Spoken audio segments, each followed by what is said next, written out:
सभी धर्म बंधुओं को मेरा प्रणाम। अगर आपको इस तरह की व्रत कथाएं आदि सुनना चाहते हैं तो आप मेरे इस चैनल को लाइक एंड सब्सक्राइब कर सकते हैं। आज हम बृहस्पतिवार व्रत की कथा का वर्णन करते हैं। आशा है आप उसे ध्यान से सुनेंगे। बृहस्पतिवार व्रत की कथा इस प्रकार से है।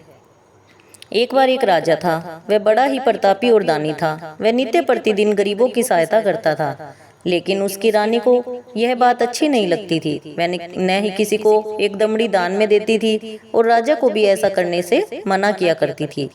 एक बार की बात है कि राजा शिकार खेलने के लिए वन को गए हुए थे। घर में रानी अकेली थी। तभी बृहस्पति भगवान साधु महाराज के वेश में रानी के दरबार में भिक्षा मांगने के लिए आए। तब रानी कहती है कि मैं तो इस दान पुण्य के लिए तंग हो गई हूँ, इसके लिए तो मेरे पति देव ही बहुत है।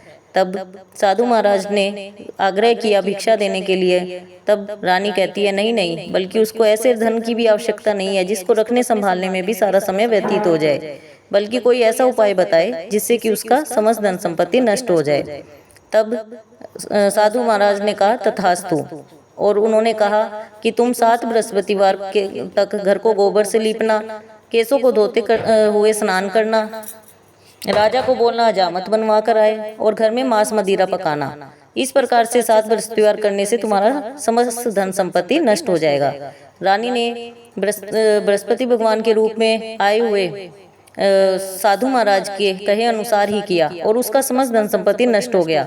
कुछ टाइम बाद तो भोजन के लिए भी तरसने लगे। तब राजा कहता है कि इस नगर में मुझे सभी जानते हैं, इसलिए देश चोरी परदेश भीख बराबर, ऐसा कहकर वह दूसरे नगर में धन कमाने के लिए निकल गया। इधर रानी और बांदी घर में अकेली थी। कई बार भोजन मिलता, कई बार बिना भोजन के भी रहना पड़ता। एक बार की बात है कि रानी के घर में बिल्कुल भी अनाज नहीं था। उसने पास के नगर में रहने वाली अपनी बहन के यहाँ अपनी बांदी को भेजा।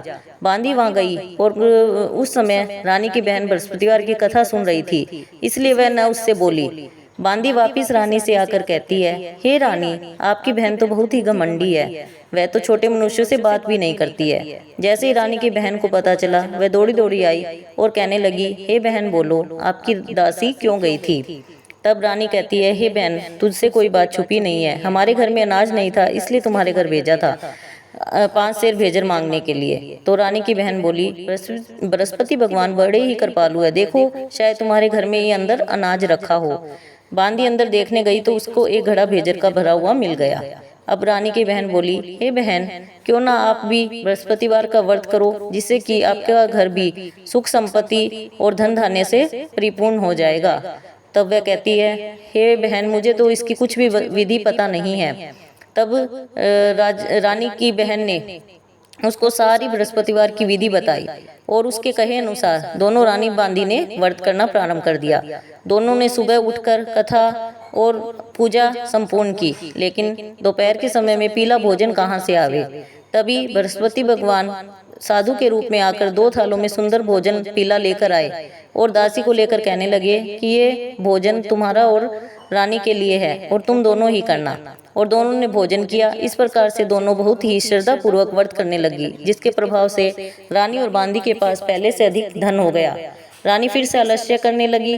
तब बांदी ने कहा, हे रानी, आप पहले भी आलस्य करती थी, जिस वजह से आपका समस्त धन संपत्ति नष्ट हो गया।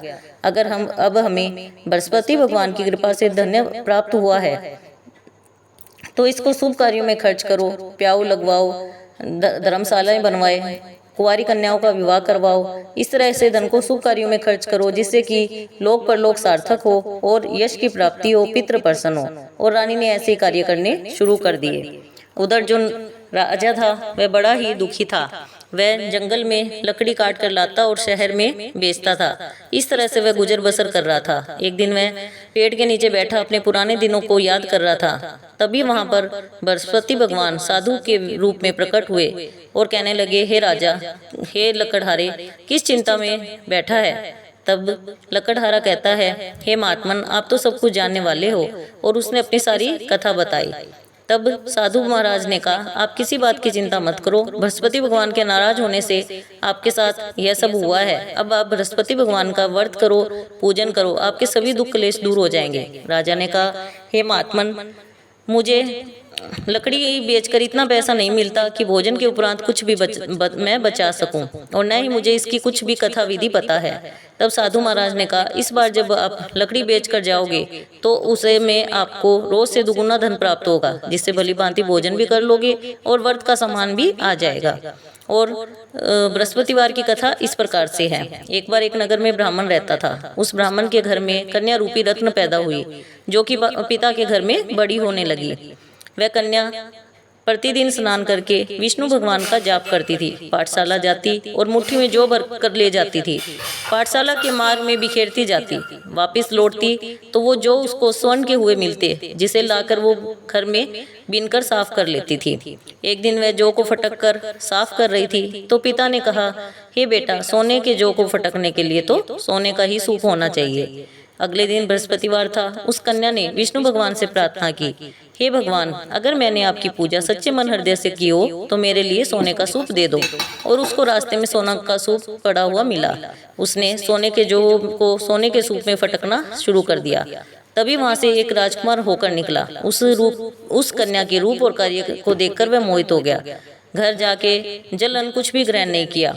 राजा दौड़ा दौड़ा आया और उसने अपने पुत्र का सभी हाल पूछा। पुत्र ने कहा, मैं उसी कन्या से विवाह करूंगा जो कि सोने के जौ को फटककर सोने के सूप में साफ कर रही थी। और राजा ने मंत्रियों के हाथों प्रस्ताव भेजा और ब्राह्मण ने स्वीकार कर लिया।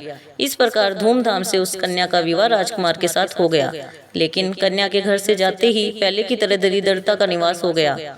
अब ब्राह्मण के घर कई बार भोजन नहीं मिलता था। तब वह अपनी कन्या के घर जाता और कन्या ने कुछ उसको वस्त्र धन आभूषण दिया।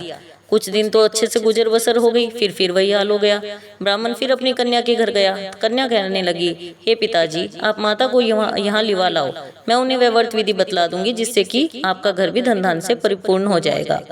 ब्राह्मण ब्राह्मणी को वहां ले आया, लेकिन वह देखती है कि ब्राह्मणी ने सबसे पहले उठकर उसके बच्चों की जूठन को खा लिया। उसको बड़ा गुस्सा आया। उसने कोठरी में से सभी सामान निकाला और अपनी माता को उसमें बंद कर दिया। सुबह उसमें से निकालकर स्नान आदि करवा के उसने विष्णु भगवान का जाप करवाया, व्रत करवाया, जिससे उसकी माँ की बुद्धि ठीक हो गई। अब ब्राह्मणी के घर में भी खूब धन धान्य हो गया। ब्राह्मण ब्राह्मणी इस और उनको एक पुत्र की भी प्राप्ति हुई और इस लोक के सुख भोग कर दोनों स्वर्ग को चले गए। यह सब कहकर वहां से साधु महाराज अंतर ध्यान हो गए। राजा ने अगले दिन बृहस्पतिवार था और उसने व्रत किया, लेकिन उससे अगली बार जब बृहस्पतिवार आया तो वह व्रत करना भूल गया, जिसकी वजह से बृहस्पति भगवान नाराज हो गए। उसी दिन राजा ने नगर में यह घोषणा करवा रखी थी कि सभी मेरे यहाँ भोजन करने आवे और जो यह आज्ञा नहीं मानेगा उसको फांसी की सजा दी जाएगी। सभी लोग वहां भोजन करने गए। लकड़हारा क्योंकि कुछ लेट पहुंचा था, इस वजह से रानी और राजा ने अपने साथ महल में उसको भोजन करवाया। भोजन करवाते हुए रानी की दृष्टि उस खूंटी पर पड़ी जहां पर उसका हार लटका हुआ था।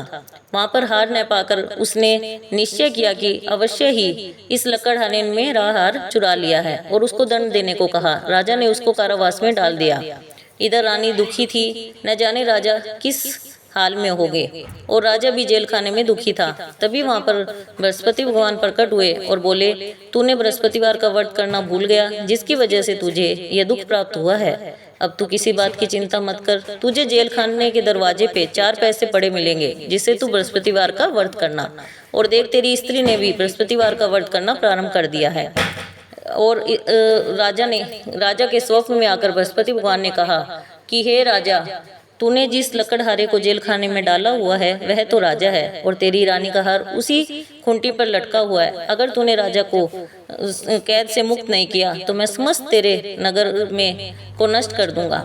राजा दौड़कर गया और उसने हार खूंटी पे लटका हुआ देखकर लकड़हारे को बुलाकर क्षमा मांगी और योग्य वस्त्र धन आभूषण देकर उसको विदा किया। राजा अपने नगर की ओर चला। उसने देखा नगर में पहले से अधिक कुएं, तालाब, बावड़ी, बाग बगीचे आदि बने हुए हैं। राजा ने पूछा, यह सब किसका है? सब कहने लगे, यह सब तो रानी और बांदी का है।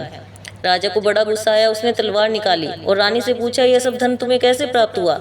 रानी ने कहा, यह सब हमें बृहस्पति भगवान की कृपा से प्राप्त हुआ। बृहस्पति भगवान ऐसे ही है, जैसे जिसकी मनोकामना होती है सबको पूर्ण करते हैं। अब राजा ने निश्चय किया कि सभी लोग तो 7 दिन बाद ही बृहस्पतिवार का व्रत करते हैं और कथा करते हैं, लेकिन मैं रोज व्रत किया करूंगा और दिन में 3 बार कथा करूंगा। अब हर समय राजा के दुपट्टे में चने की दाल बंधी रहती। एक दिन राजा ने निश्चय किया, क्यों ना अपनी बहन के यहाँ हो आवे। घुड़सवार पर घोड़े पे सवार होकर राजा चला। रास्ते में उसने देखा कुछ लोग मुर्दे को लेके जा रहे हैं। बोले, भैया मेरी कथा सुन लो। बोले, लो, हमारा तो आदमी मर गया है और इसको अपनी कथा की पड़ी है। लेकिन कुछ अच्छे लोग बोले, चलो हम आपकी कथा सुन लेते हैं। राजा ने जैसी कथा कही, कथा आधी हुई, मुर्दा हिलने लगा और जैसे ही कथा समाप्त हुई, राम राम कहकर खड़ा हो गया। आगे राजा चला। एक किसान खेत में हल जोत रहा था। बोला, भैया मेरी कथा सुन लो। वह बोला, जब तक मैं तुम्हारी कथा सुनूंगा तब तक मैं 4 रैया जोत लूंगा। जैसे ही राजा आगे बढ़ा, किसान के पेट में जोरों का दर्द होने लगा और बैल पछाड़ खाकर गिर गए। तभी बुढ़िया माई रोटी लेकर आई। बेटे से सभी हाल पूछा। बेटे ने सभी हाल कहा। बुढ़िया माई दौड़ी दौड़ी घुड़सवार के पास गई। बोली, चलो बेटा, मैं आपकी कथा सुनूंगी, आप अपनी कथा मुझे मेरे खेत पे जाके कहना। राजा ने जैसे ही कथा कही, किसान के पेट का दर्द ठीक हो गया और बैल भी उठकर खड़े हो गए। अब राजा अपनी बहन के घर पहुंचा। बहन ने भाई की खूब मेहमानी की। अगले दिन वह देखता है कि सभी लोग भोजन कर रहे हैं। उसने कहा, हे बहन, अगर कोई ऐसा हो जिसने भोजन नहीं किया हो तो वह मेरी कथा सुन ले। वह कहती है, हे भाई, ये ऐसा ही देश है, यहाँ पर सभी लोग पहले भोजन करते हैं, बाद में ये कोई अन्य कार्य करते हैं। फिर भी कोई पड़ोस में है तो देख आती हूँ। उसे पता चला कि कुम्हार के घर में 3 दिन से किसी ने भोजन नहीं किया है, क्योंकि उसका लड़का बीमार है। उसने आग्रह किया कि मेरी भाई की कथा सुन लो, और कुम्हार परिवार तैयार हो गया। राजा ने कुम्हार के घर में जाकर कथा कही, जिससे कि उसका लड़का ठीक हो गया। अब राजा की खूब प्रशंसा होने लगी। अब राजा ने निश्चय किया कि उन्हें वापस अपने घर को चला जाए। उसने अपनी बहन से कहा, बहन तुम भी तैयार हो जाओ। बहन ने कहा, मैं अपनी सास से पूछती हूँ। सास ने कहा, तुम तो चली जाओ, औलाद मत लेके जाना, क्योंकि तुम्हारे भाई की कोई भी औलाद नहीं है।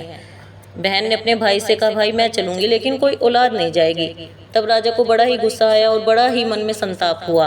वह कहता है, जब कोई औलाद ही नहीं जाएगी तो तुम भी क्या करोगी। राजा बड़े दुखी मन से वापिस अपने घर को लौट आया और अपनी रानी से कहा, हम निर्वंशी राजा है, हमारा मुँह देखने का भी धर्म नहीं है। रानी ने कहा, आप ऐसा क्यों कहते हो, बृहस्पति भगवान ने हमें सब कुछ दिया है, वह हमें औलाद भी अवश्य देंगे।